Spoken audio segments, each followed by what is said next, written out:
back to another episode of the Japan Experts Podcast. I'm your host, Miyuki Seguchi. I hope you're having a wonderful week. When it comes to planning a trip to Japan, one of the concerns I often hear is how intimidating the transport system can feel.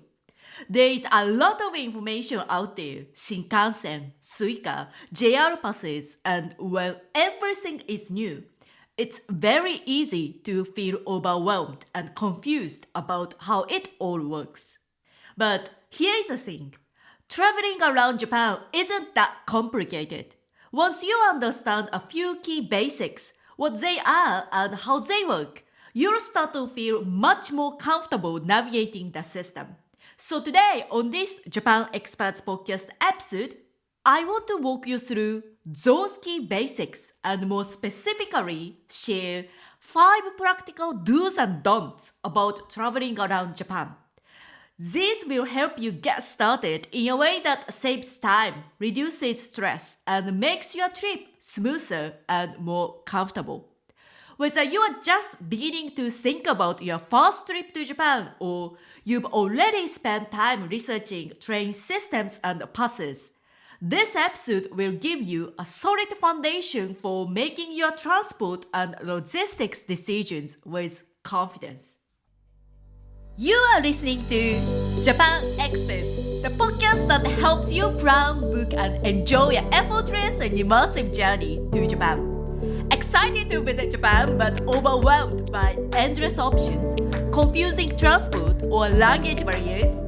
I get it. I'm Miyuki Seguchi, licensed guide and your cultural bridge to Japan. I've helped countless travelers turn their Japan dreams into seamless and unforgettable adventures, and I'll help you do the same. In every episode, you'll discover local tips, expert knowledge, and first-hand insights to plan with peace, travel confidently, and create lifelong memories in Japan. Ready to do this, Cassie? Let's dive in. The first thing I'd like to talk about is this. Do plan your trip around railways. If you're coming from countries like the US or Australia, where driving or flying is the main way to travel long distances, it's very natural to consider those options. Japan does offer these options too, of course, but what makes Japan quite unique is just how extensively developed the railway network is across the country. Railways are the main method of long-distance travel here, especially if you are traveling across the main island of Honshu, where cities like Tokyo, Kyoto, Osaka, and Hiroshima are located, or if you are moving between major regions. If you are flying from the west, chances are you'll be arriving in either Tokyo or Osaka.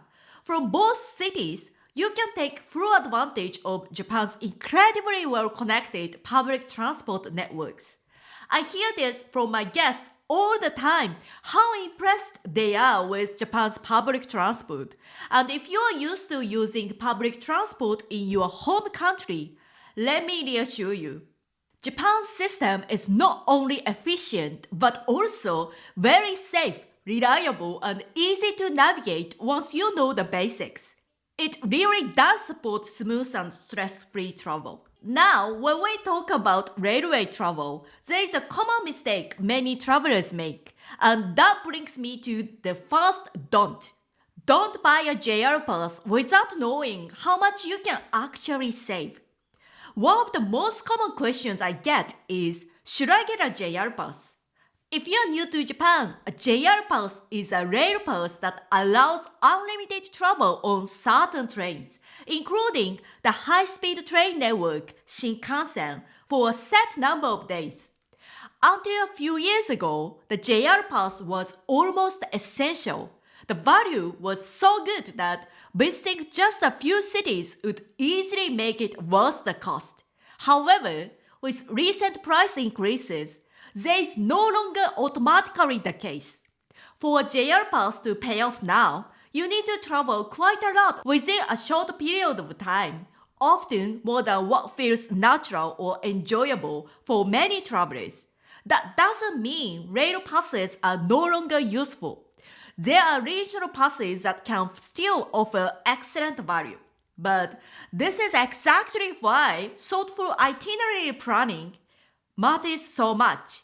When you know where you're going, how long you'll stay, and how you'll move between places, you can choose the option that truly fits your trip rather than buying a JR pass simply because everyone says you should and realizing later that it doesn't actually save you money and may even end up costing you more.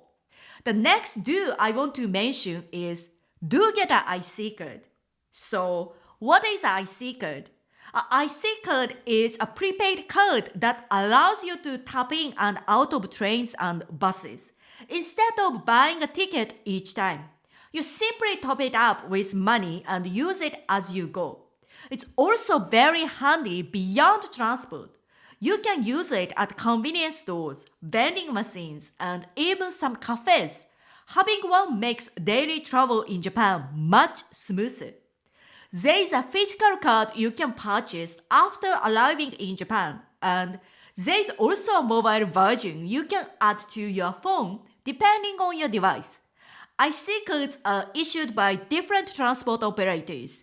The most well-known one is Suica, issued by JR East. So if you are arriving in Tokyo, this is likely the one you'll see first. They all have different designs but function in essentially the same way. There are also travelers-friendly versions and children's cards, so choosing the right type can help you avoid unnecessary extra costs. The next don't is a big one. Don't assume all trains work the same way. Because the Shinkansen and IC cards like Suica are so widely talked about, it's easy to think that once you understand those, you are set for traveling anywhere in Japan. But in reality, that's only part of the picture. When it comes to railways in Japan, the Shinkansen, operated by Japan Railways or JR, is what many people are most familiar with. But there are many other trains and railway operators across the country. These trains can work differently when it comes to ticketing, seat reservations, and fare payment. Not all JR passes work on all trains, and IC cards don't cover everything either. In fact, when you travel around Japan, it's almost impossible to rely only on JR-operated trains. Once you start exploring regions or moving around within cities, you'll encounter what are often called private railway companies. These are regional operators that play a major role in getting you to and around the specific destinations you'll be exploring. Each one operates in their unique ways, and if you are not aware of them, you may find yourself having to figure things out every time you board a different train, which can add a surprising amount of time and stress during your trip. So a personalized approach makes a big difference when it comes to purchasing tickets, reserving seats, and paying fares because these details depend on many factors such as the train operator, the season, your group size, and your preferred balance between comfort and affordability. My final do is this. Do consider transport options beyond trains. We've talked a lot about trains so far, but knowing your other options can give you much more flexibility and sometimes even save you money. Long-distance buses are a great example. Many beautiful destinations in Japan are located in mountainous areas where trains simply don't reach. Buses are also be helpful when you want to travel efficiently from one destination to the next without looping back through a major city. Local buses are equally important. Not every city has a subway system like Tokyo. In many places, buses are how locals move around day to day. Understanding these options helps you travel more smoothly and more like a local. So to recap, here are the 5 do and don'ts about traveling around Japan. Do plan your trip with Japan's railway network in mind. Don't buy a JR pass without knowing how much you can actually save. Do get an ice seeker to make everyday travel easier.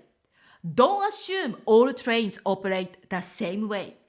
Do explore transport options beyond trains for more flexibility, cost savings, and smoother travel. If listening to this made you realize how small decisions can help you save money and make your travel experience smoother, that's exactly where personalized guidance can help. If you'd like local first-hand travel insights that reflect both your travel plans and what actually works on the ground in Japan, I'd be very happy to help. You're always welcome to message me on Instagram at japan.experts or join my free Facebook group, Japan Experts Community for Travelers.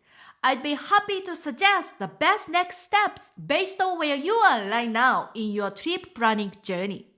And if you haven't downloaded my free Japan travel guide yet, that's a great place to start too.